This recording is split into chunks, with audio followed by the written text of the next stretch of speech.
Willkommen in einem anderen Aufregungsvideo, or welcome to another exciting video. This is part 31 of my game system design series. In this case I'll be investigating Napoleonic Cavalry, specifically how did they differ and how should they be based. While I started with Napoleonics before I moved into Ancients, most of my gaming has probably been Ancients. As a result, I'm used to the Ancients concept of different densities of cavalry, with the base holding from 2 to 4 cavalry figures. From my experience with Napoleonics, all cavalry tended to be based 2 to a base, as I used WRG Napoleonic rules. However, I noticed DBN had returned to the concept of different base density. This has left me rather confused, which is the reason why I've created this video.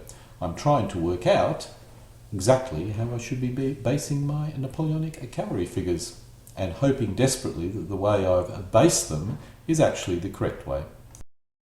Just a quick caveat, this is based on preliminary research by myself, and I've no doubt there are those with significantly greater expertise on this subject. It's best to view this as an introduction to Napoleonic cavalry for figure gamers, and there's also some interest for historians. The main purpose was to verify if my basing system for cavalry was accurate. As we will discover, my opinions on the subject has greatly changed as a result of this video, requiring me to rebase all my medium and heavy cavalry, which is annoying to put it mildly. Now back to the video. The first aspect which tended to confuse me about Napoleonic cavalry was the plethora of cavalry types. While I can understand cavalry divided by weapons, in some cases it was hard to tell what the differences were between different cavalry types. I will start out by covering the types of cavalry commonly used or deployed in the Napoleonic War. Let's start with cuirassiers, which were classed as heavy cavalry. As far as I can work out, heavy cavalry means the horse was big and the cavalryman was probably also large, or at least his reach was quite long. The size gave heavy cavalry an advantage in compact order, but was generally regarded as a disadvantage in loose order combat. We will come back to what compact and loose order means later, but it seems to be a critical factor in understanding the difference between heavy and light cavalry. The primary weapon was a long, straight sword, which was able to outreach the swords of most other cavalry. A pistol was also cavalry carried. The key difference was the armoured breastplate called the cuirass. This provided a frontal protection against long-range musket fire and against enemy swords or lances, with there being many examples of cavalry finding it difficult to hold their own against armoured cavalry, particularly lances. Most cuirassiers also had a metal helmet, as lunging forward with the long sword exposed the head and neck of the cuirassier. A metal helmet protected against this risk. There were many variations, with the Austrians not having a rear protection and many nations not even using the cuirass. However, among the French, the experienced cavalrymen knew the value of the armour and, although it was hot and uncomfortable, generally wore it in battle. The carabiniers were initially a real mystery to me, as they looked a lot like cuirassiers in many paintings. The carabiniers were heavy cavalry, thus big horses and big men, I assume, although in other armies, or the few armies that used them, they were often classed as medium cavalry. Yet more confusion. A carabinier is a soldier armed with a carbine, which was a weapon suitable for use on horseback. Before 1810, in French service, they did not resemble a cuirassier, being armed with a carbine, no armour and no metal helmet. But due to heavy losses in 1809, Napoleon made them equipped the same as cuirassiers. Thus, we'll only cover this cavalry type before 1810, as from 1810 onwards they were effectively cuirassiers in French service. The carabinier was armed with a carbine, as far as I can work out, a long straight sword and perhaps a pistol. No armour was worn. In the past they acted as a form of missile-armed cavalry, but during the Napoleonic Wars, they were a sort of heavy or medium cavalry, something between dragoons and cuirassiers. Outside of the French, their use was not very common during the Napoleonic War. I expect they were an anachronism from an era where cavalry could ride around in circles firing their carbines at a single target, something I'm not aware of them ever doing in the Napoleonic period, but certainly something that they used to do going way back. The Dragoons were normally classed as medium cavalry, smaller than cuirassiers but larger than anything else. There was some variation, such as light dragoons. However, the British light dragoons often used horses as large as heavy cavalry horses, so I suppose it referred to the height of the cavalryman or possibly their function within British service. The Dragoons were armed with a carbine and standard length straight sword. Originally mounted infantry, they were instead used as a medium cavalry during the Napoleonic War. Medium-sized horses used as general-purpose cavalry while retaining the carbine for fire combat. Carbine-armed cavalry were often mixed in with other cavalry and cavalry weapons, but in this particular class, everyone was armed with a carbine. As far as I can work out, these were the low-cost heavy cavalry for filling heavy cavalry roles at a lower cost than the cuirassiers, but able to be used in looser formation as well as retaining fire combat capability, which would normally only be useful against other cavalry.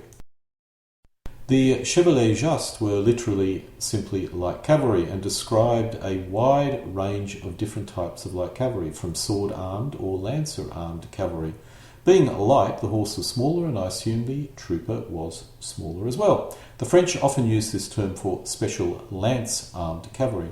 They were also equipped with a curved sword, but the lance was the main weapon, and they were used as lancers by the French accordingly. Lance-armed cavalry, while it also is used in a traditional light cavalry role, also attempted to give light cavalry a special punch when meeting other cavalry, similar to the objectives of heavy or medium cavalry. I suspect there were two types of lancer-armed cavalry: true light cavalry and that which was supposed to engage other cavalry with the lance. The Austrian Chevaliers Just were sword-armed light cavalry. The sword was a curved sword, optimal for striking down infantry and obviously for meleeing other cavalry from their side. I suspect that these were used in a similar manner to the Hussars. Chasseurs, French for hunter, describes, among many other things, light cavalry, normally called chasseurs just cheval. These troops were light cavalry, smaller horses and men, and equipped in a similar manner to hussars, which means curved swords. They were equipped with a carbine. As they were hunters, this makes a great deal of sense. They were mainly used for reconnaissance and, I assume, pursuit. Only the French and I think the Belgians used this class of troop type or cavalry type. The Hussars were light cavalry, smaller horses and probably smaller men. Although the British Hussars seem to have unusually large horses. The British seem to have unusually large horses across the board. As Britain was unusually well equipped with horses, this is probably no surprise. Their main weapon was a curved sword, good for striking down men on foot or fighting other cavalry from the side. There are examples of these troops doing well against even heavy cavalry as long as they were in loose order. In compact order, there are examples of these horsemen doing very badly indeed against the cuirassiers. There was one rather good account of a British Hussars formation suffering terribly against a compact French cuirassiers, with the only tactic that they could adopt was an attempt to hit the flank as the frontal tank was not going anywhere. Unfortunately, the commander in that particular case was not quite mortally wounded, but badly wounded, and we never got to the end of what actually happened in that account, at least the account I read. Most nationalities possessed this troop type, Hussars. Uhlans were lancers, light cavalry and mainly armed with the lance, but they also possessed a curved sword and possibly a pistol. The lance was a surprisingly difficult weapon to master, with inexperienced troops basically being useless. Experienced lancers were very effective in the initial impact, but suffered badly against heavy cavalry in any continued melee. There are many accounts of this troop type doing rather badly against armoured cuirassiers, but if unarmoured, they could be very effective. One other interesting point was the Russians claimed that lancers were not very effective against highly experienced cavalry, and they were significantly more effective against cavalry which was not quite as experienced, something I had not heard before in my reading on the subject. Surprisingly, they were not effective in breaking squares, but once broken, they were very effective in pursuing, routing enemy on foot, as was all cavalry, I expect. I expect these were the battle cavalry of the light cavalry class, with the same benefits of all light cavalry, but also possessing that special shock capability against other cavalry. that other light cavalry possibly would not possess otherwise. The Lancers were cavalry armed with a lance. And as we've already covered two different cavalry classes which were lance armed, I'm not quite sure what the difference of this were to, for example, Uhlans. However, there possibly was some kind of difference. Nonetheless, anything that was not a Uhlan or the French equivalent was called Lancearm cavalry. The Prussian Landwehr were probably the most numerous of this class, and I'm uncertain how effective they were, as this weapon took a bit of skill to use correctly. The Prussian Landwehr may have operated in a compact formation more than other lance-armed cavalry. The poor old Landwehr also used rather small horses, having lost all their good mounts to the French, so possibly this was an attempt by the Prussians to give themselves a bit more oomph, considering the poor quality of horseflesh that they possessed, particularly in 1814, 13, and I would assume by 1815 it would have improved dramatically. I'm not quite sure. The light dragoons were, once again, a bit of a puzzle to me. They seemed to use a curved sword, and I'm uncertain if they were equipped with a carbine. In British service, these were mainly used for scouting and reconnaissance, so I'd probably class this more similar to a hussar. On the other hand, it used rather large horses, so may have been rather more formidable, almost medium cavalry. The cavalry is supposed to be light cavalry, but I suspect this troop type would be rather effective against other cavalry of a similar class because of their large horses. We'll now go through the main combatants of the Napoleonic War and just see what kind of cavalry they possessed. Let's start with the Austrians. This is a list of the cavalry used by the Austrians during the Napoleonic War. The Austrian cuirassiers only had a front plate and often did not wear a cuirass at all, such as I think in 1812. However, when the fighting got serious, the cuirass became far more common, as quite frankly it did provide a real benefit, although being incredibly uncomfortable to wear.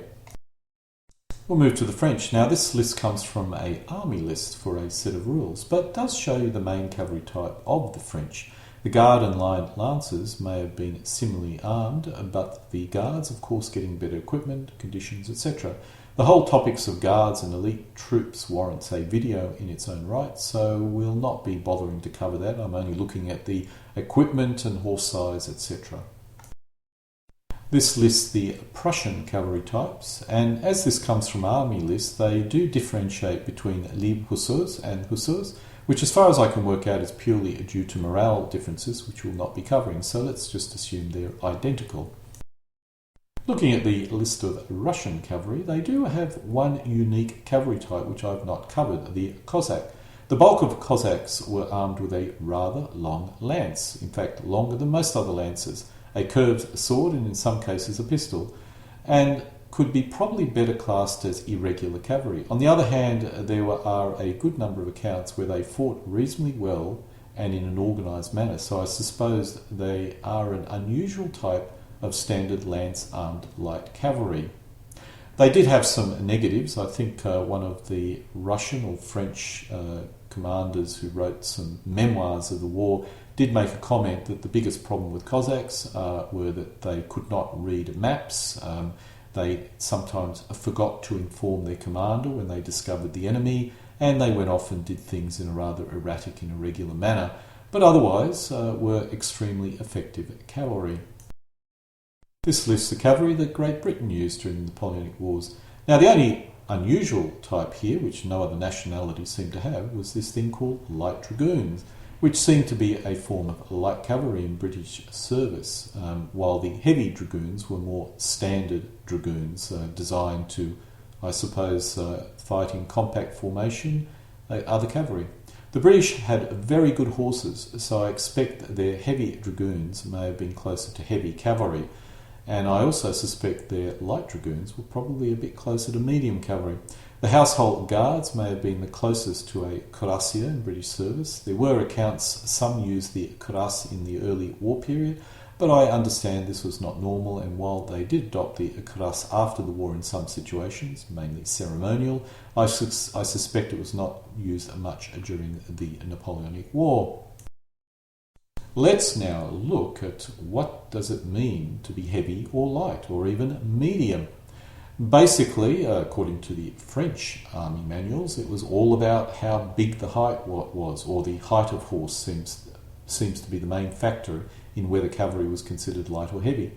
The weapon type was also another factor that you needed to look. So the cuirassier and dragoons used a straight sword, for example, which was good for fighting in compact formation to an enemy to your front, and the hussar used a curved sword, which was good when fighting from the side in a loose formation.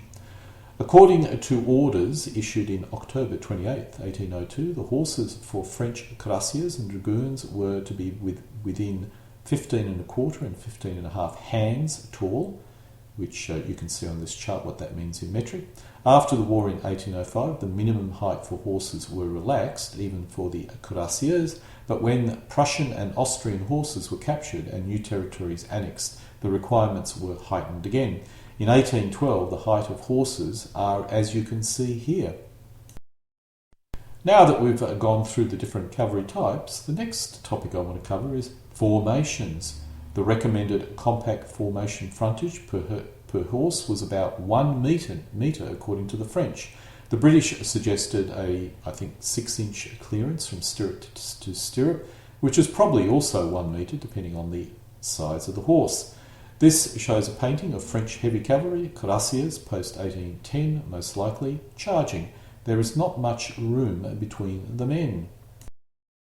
Here we see hussars meeting what appears to be heavy cavalry, perhaps dragoons, although the sword seemed curved, so I'm uncertain. I wonder if they are British light dragoons. While it's hard to see clearly, it seems the hussars were adopting a compact formation. It does look a bit looser than the previous painting, but not by much, and I could be wrong as it's difficult to determine distances in a painting. I suspect victory would go to the side with the larger horses and the greater reach. If both sides had curved swords, the reach would be, I would assume, about the same. So it's all about the horse and the skill of the troops. I would probably put my money on the hussars in this case. This is a better painting of light cavalry in a compact formation. British hussars by the looks of it. This looks like a reasonably compact formation with at least 3 ranks of cavalry, although the third rank is hard to see and must be part of another squadron because most squadrons operated with 2 ranks in their standard formations. In this painting we see a lancer charging in a compact formation. I would suspect lancers, of all the light cavalry, would prefer a compact formation when they charge, as that's when the lance has its maximum impact. Lance was the most dangerous in the first contact during a line versus line combat. The long weapon allowed cavalrymen to wound or kill an enemy armed with a shorter weapon first. Once the enemy had got past the point of the lance, then the lancer was very vulnerable. General Jomy wrote that the lance is the most aggressive weapon as one can simply outreach every opponent.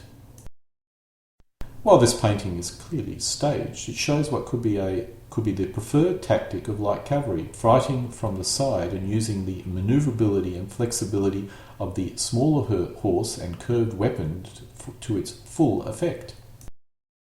This provides a rather good view of what fighting in a loose formation could have looked like in terms of the frontage used. If you could define this type of fighting in that manner, this would probably range from 2 to 3 metres per horse, allowing for room to get around to the side and use speed to overwhelm a heavier opponent. Light cavalry, if they caught heavy cavalry in such a situation, would have a significant advantage. Of course, this would mainly occur if the heavy cavalry was hit in the flank or rear, or was being pursued, or was routing. Here we see lancers, or uhlans, running down infantry. Once the infantry formation had broken, or if it was hit in the flank, rear, or while in line formation, light cavalry would most likely have field day. Heavy cavalry would be just as effective, but it was rarer and probably reserved for the all-important cavalry versus cavalry conflicts. So I suspect a general would not encourage the heavy cavalry to be used this way. They would probably prefer to send in the lights and keep the heavy in reserve in case enemy cavalry appeared. This painting shows why cavalry had a hard time breaking a square. A single cavalryman, irrespective of type, would be meeting 6 foot, all about to use bayonets and musket fire to deal with the cavalry. I think it mattered little if the cavalry was a cuirassier or lancer. The odds were heavily in favour of the foot, although if I was a cavalryman I would probably prefer to be either a lancer or a cuirassier, but irrespective, I'm not going to be winning in this situation. If the infantry was dispersed, then I suspect it mattered little if the cavalry was light or heavy. Probably Lancearm cavalry, light cavalry, would be most effective, although the cuirassier may have felt safer behind his breastplate and been more bold as a result. The only issue with this is a musket ball is more likely to hit a horse rather than the cuirass, and thus, while the cavalryman may survive, the result would be the same. We cannot explain the difference in cavalry type based on what was most effective at breaking infantry. The infantry, unless if poor morale, needed to be broken or disordered before any cavalry could be really effective. However, the few times cavalry did break a square was a result of heavy cavalry. A few cases lancer and extremely rare other light cavalry. Let's look at artillery. Maybe different cavalry types had a different effect upon cavalry. And let's determine what cavalry would be the most effective against artillery. Basically, once the cavalry came to grips with artillery, it was over Red Rover, and it mattered little if the cavalry was light or heavy, so that was certainly not a factor in determining cavalry type versus artillery. However, coming into contact was a different story. The light cavalry would have the advantage as they were faster and also smaller. The other key factor is they probably adopted a loose formation, something heavy cavalry would probably not do unless there was no enemy light cavalry around and there was no choice. Attacking artillery seemed to favour the light cavalry, so if I was attacking artillery I would almost certainly send in a loose formation like cavalry. Look, in conclusion, or at least my conclusion, the main task of heavy cavalry was to defeat opposing cavalry. While in this painting the cuirassier is probably going to lose, as he is not in a compact formation, this is probably what the heavy cavalry spent most of its time doing. The light cavalry did everything else, although the lancer in many cases also relied a great deal on compact formation to achieve its ends. So probably after the heavies, the lancer was the main cavalry versus cavalry melee light cavalry type. Within the cavalry world, the basic cavalry formation was a squadron, which was designed to charge or fight in two ranks. I think each rank was sometimes referred to as a half squadron or half company, but the references are unclear. Each company was made up of two platoons. Each squadron ranged in size from 72 to 250 men, although 140 was the average French strength. It seemed squadrons would be disbanded and distributed to ensure remaining squadrons had a minimum number of men. This shows the standard formation adopted by the squadron, which is a line with two ranks. The cavalry squadrons formed up in either lines, echelons or columns. Cavalry formations. The echelon formation was the easiest formation to manoeuvre with, and the direction of the advance could be swiftly changed. There were echelons by squadron, by regiments, by brigades, and even by entire divisions. The interesting takeaway is a squadron of 120 men occupied a frontage of about 70 metres, which means a 4-squadron regiment had a frontage of about 280 metres, but with any gaps in the squadron, which averaged approximately 10 metres each. This makes it about 300 metre frontage in total. This was, of course, in a compact formation. Light cavalry in some form of loose formation would have had much greater frontage, perhaps, if they desired, although I expect they would adopt a deeper formation rather than expand out by a factor of 2 to 3. One interesting tactic I noticed used by carbine-armed cavalry in their 2-rank formation occurred in 1807 at Friedland. Some of the light cavalry on the northern part of the battlefield at Friedland were described in detail by Cornet of the Grand Duke Constantine Ulan Regiment. One squadron of Ulans under Shegelskov stood near 2 light guns. This little cannonade went on for a while before a column of French cavalry came out of the wood. The front of the column was not too wide, but its depth was unknown to the Uhlans. According to Bulgarian, 2 squadrons of Uhlans and 1 squadron of lifeguard Cossacks advanced against the enemy. The Uhlans moved in columns by platoons, each squadron had 4 platoons, with intervals on the distance of platoons, passed through a village, formed by squadrons, and then rushed forward with a loud battle cry. Shegolov rode in the front with outstretched sabre. The column of French dragoons halted and stood motionless like a stone wall. That's according to the Russian translation, waiting for the Russians. The dragoons from the second rank grabbed their muskets and began firing, while those in the front rank drew sabres and waited. The charging Uhlans first slowed down and then halted. The French sounded a charge and advanced forward en masse. The Uhlans and Cossacks gave way before the sheer weight of the column. Their retreat was covered by flankers who opened fire on the pursuing dragoons. It's interesting, the dragoons used basically fire combat from the rear rank and their swords in the front rank, but they were 2 rank nonetheless. These are some other quotes from various sources which indicate the importance of maintaining a compact formation when engaging in melee combat with opposing cavalry. The fast pace, however, disordered the troops. Gaps were created. Horses in the centre were squeezed out. Slow horses and some cowards were left behind. Soon the troops changed into noisy hordes. If they met a well-aligned troop advancing in a slow, steady pace, they were lost. Another quote, only the battle-hardened, disciplined troops managed to advance in slower, steady pace. They sped up gradually and kept good order until the very last moment when officers ordered them into a gallop. Gallop was the winning intoxication gait with little time for second thought. Experience has shown that the best distance from the enemy to begin the gallop is between 250 paces. The gradual increase of speed is very important to prevent the horses from becoming completely blown on reaching the enemy. Here we have another quote or description, in this case from the Battle of Rickenback in 1813. This shows cavalry engagements were often a game of chicken, but more importantly, once order had been lost, so had any chance of victory. Quote starts, then another regiment of Russian Uhlans appeared and advanced towards us in line, but when it was still 500 paces away, it broke into a gallop. A subordinate again wanted us to countercharge. However, another subordinate, who knew the general very well, told me there was no point in charging, as the enemy had begun to gallop far too soon. They would soon lose formation and would never reach us. Sure enough, their line shortly broke up. A few dozen pulled ahead, and then the majority began to slow down. No one came any closer to us than 100 paces. It's actually difficult to estimate how many charges were decided without the two sides actually meeting. Expert on cavalry, Archdung Diorama, my apologies for pronunciation, stated, with some exaggeration just to make a point, that 49 of 50 cases one side hesitated, disordered and fled before contact was made. Approximately 75% of the time this will happen at a distance before they can even see each other's eyes.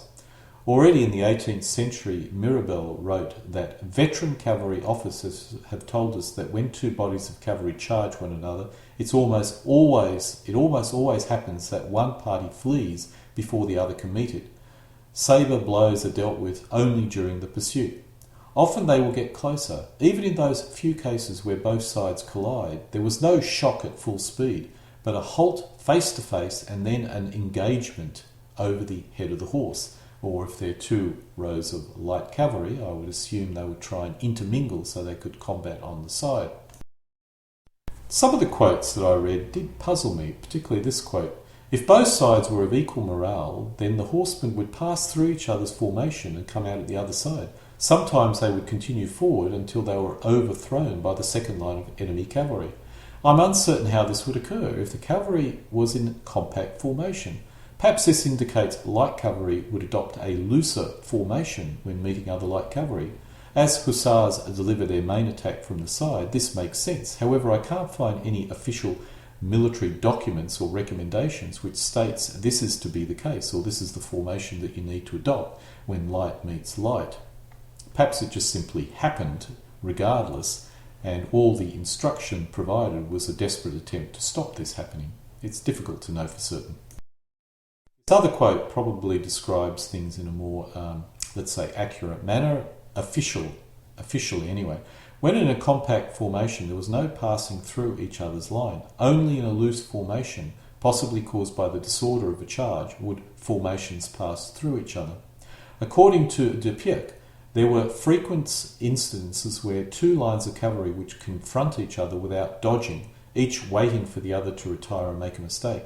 It was the case where troops on both sides were of equal. This normally occurred where troops on both sides were of equal bravery and determination. In 1831, 2 Russian and 2 Polish regiments charged each other. When close enough to recognise faces, they slackened their gait, and after a while both turned their backs and retreated. Similar situation, according to Dupuy.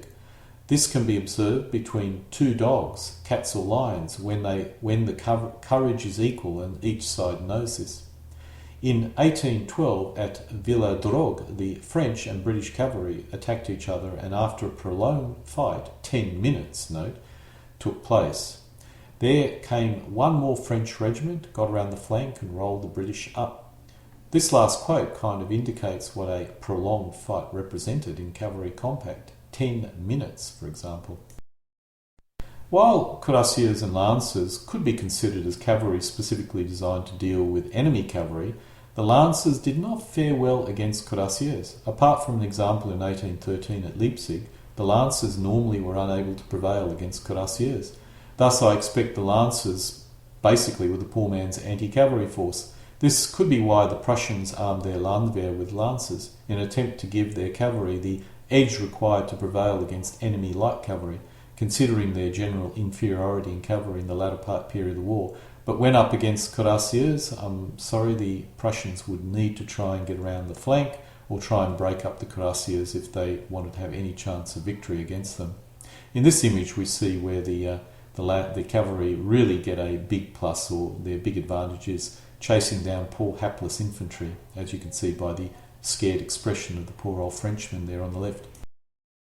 Okay, this part is we now come to the final conclusion of this video. And the conclusion that I wanted to cover here is density. We know cavalry averaged about 50 centimetres per horse, or half a metre per horse, in a compact formation. This represented 2 ranks of horse at 1 metre per horse. The equivalent density of line infantry was 20 centimetres per man, or 22 centimetres per man, or in the British case 30 centimetres per man, or 33 centimetres per man.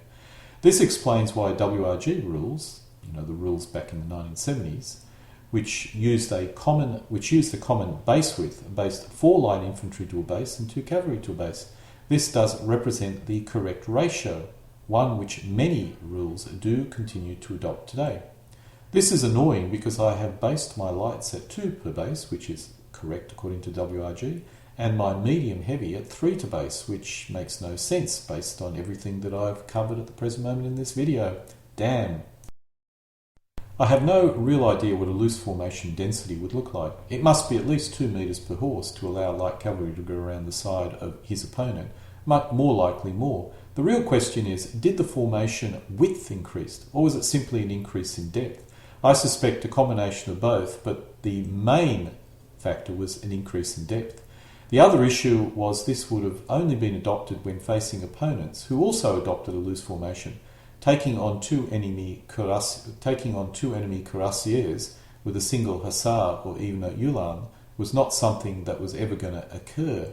Thus I have to assume a loose formation is more a state such as disorder than a standard and commonly adopted formation. The conclusion is this is better handled in the rules mechanics rather than basing. Basically, if you were a light cavalry and you were charging heavy cavalry and the heavy cavalry remained compact, you have no choice but to remain compact. Otherwise you're going to really do very badly, or you're simply never going to get into contact. The same could even be the case with skirmishing formation, something I have not covered in this video so far. The depth could increase rather than width, although with skirmishing part of the objective is to use firearms, so this would vary. If you're going to use firearms, the width probably did double, but skirmishing formations were not used in melee, so I will bypass this right now. Although I must admit some squadrons did have skirmishing troops or cavalry on their flanks to cover any retreat, as we've covered in one of the quotes that I've mentioned earlier in this video.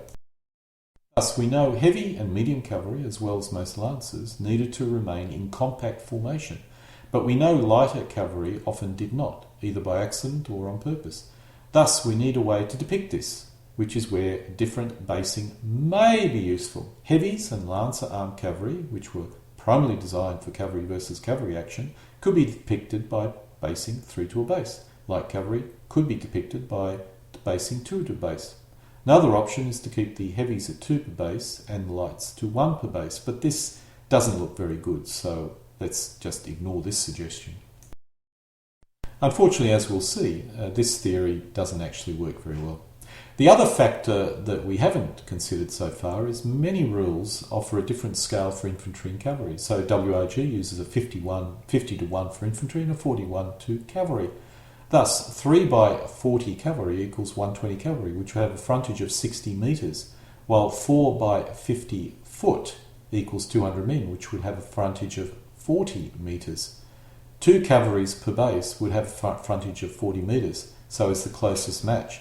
Basically, with this minor tweak of troop scales, we end up with a situation where 4 infantry are equal to 2 cavalry, and if we try and base 3, we don't have a very realistic situation.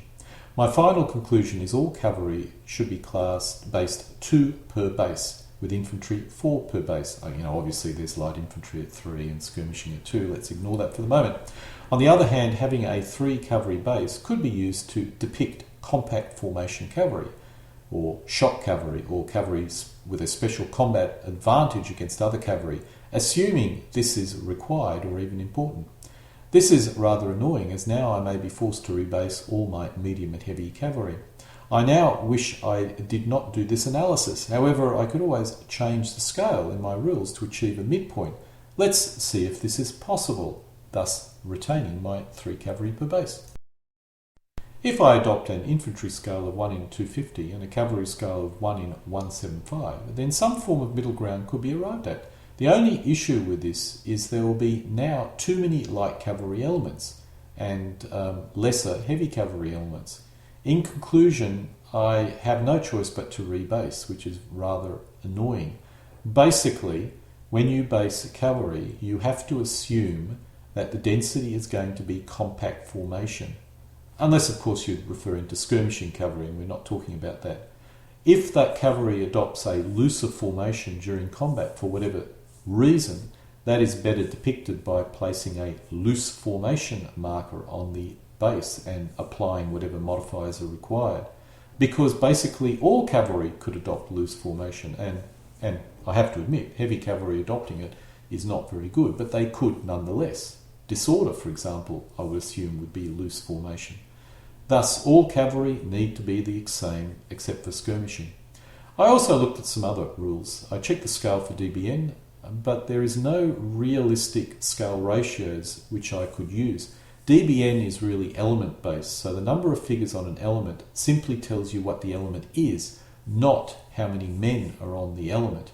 The same is the case for ancients, and that's probably where DBN got this idea from, so I can't use DBN as an example. In conclusion, all my cavalry is going to have to be rebased to 2 per base.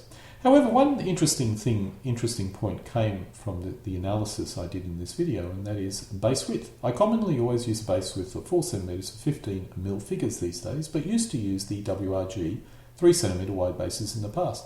The base width changed when figures moved from 15mm to something closer to 18mm, thus proved difficult to base on a 3 cm basis.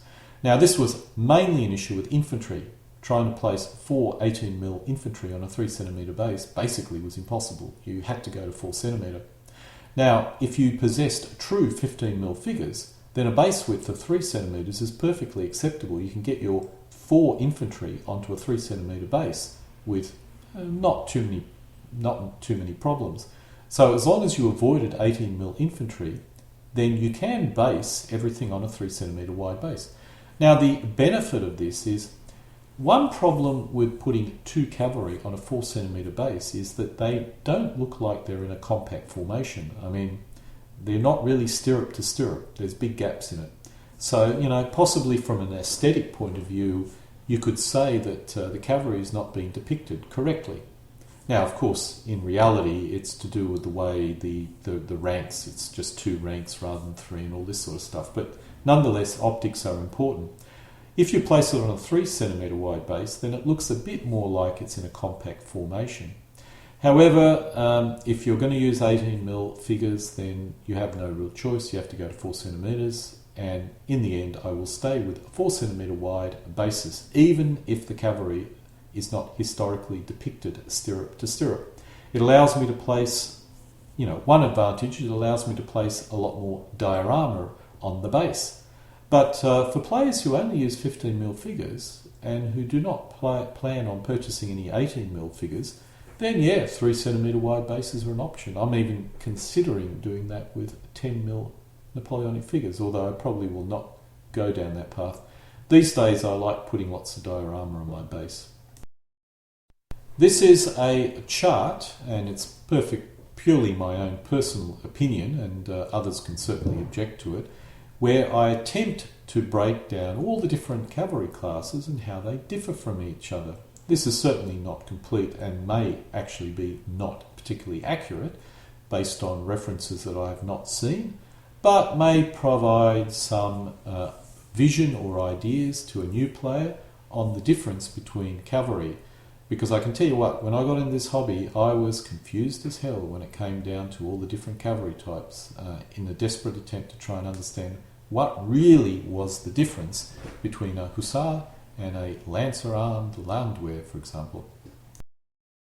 And so we come to a close of my part 31 of my video series on game design theory, in this case a specific analysis of cavalry during the Napoleonic period.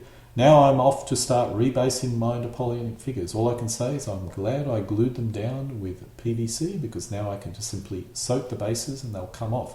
If I used anything stronger, I'd have a nightmare of a time getting them off, because I use MDF bases now. I have a few recommendations. I strongly recommend the Military History Visualised video titled Napoleonic Cavalry Combat and Tactics, and the excellent www.napoleon.com site. The links are shown here. They provide some interesting overall information about cavalry, as well as some good reference material concerning Napoleonic cavalry. Denken Sie daran, immer verhehlen, hammerten, so kämpfen.